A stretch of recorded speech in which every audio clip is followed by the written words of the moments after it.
Hey guys, it's Dr. John coming to you again with Carmen. We're doing another video blog today.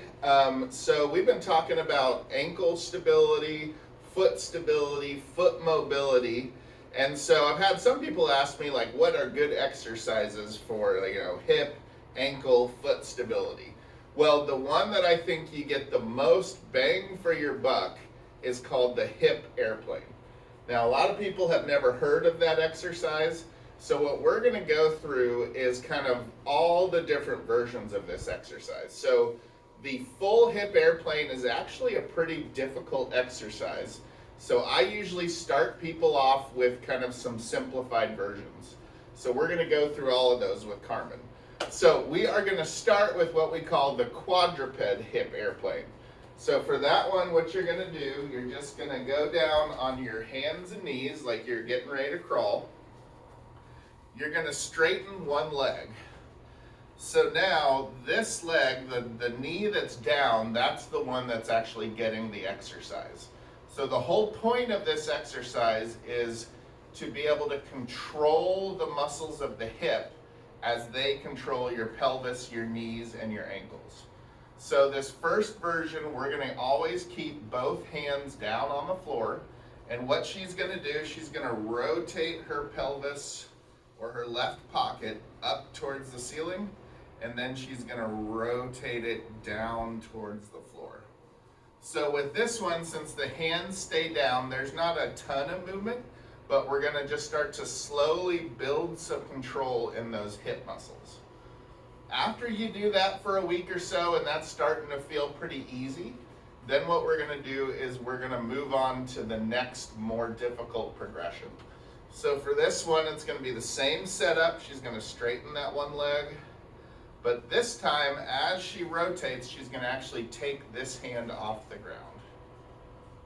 So now there's a lot more that this hip is having to do. So she's going to rotate all the way up towards the ceiling, and then we're going to rotate down towards the floor, bringing this pocket down towards the floor. Let's go ahead and do one more repetition of that. So this one, you start to deal with a lot more balancing and stability as opposed to just strength for these muscles. So this one I would work on for at least a week or two before you try this next progression that we're going to go to. So once those are starting to feel easy, then what we're going to do is we're going to put you up standing and take this exercise to the next level. So for this, you want to start with something that you can kind of hold on to or put your hands for balance. So now with this one, what she's going to do, she's going to put a little bit of a bend in her right knee. She's going to straighten her back leg. Yep, just like that. So this is our starting position. So now we're going to just kind of do similar to what we were doing down on the floor. She's going to rotate her pelvis up towards the ceiling.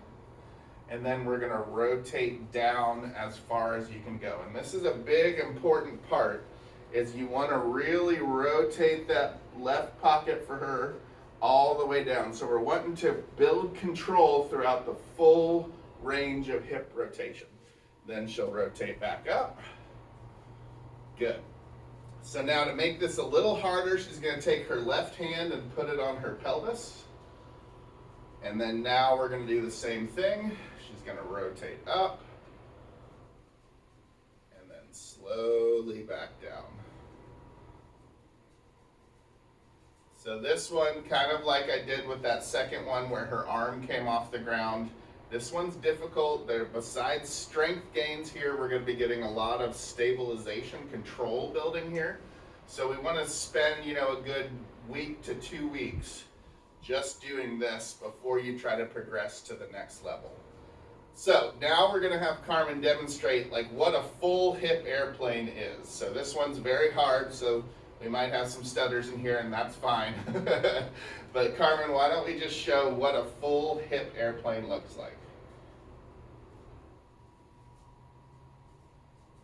So you can see the amount of control that just one single side of her hip is having to do. It's a big ask for one hip.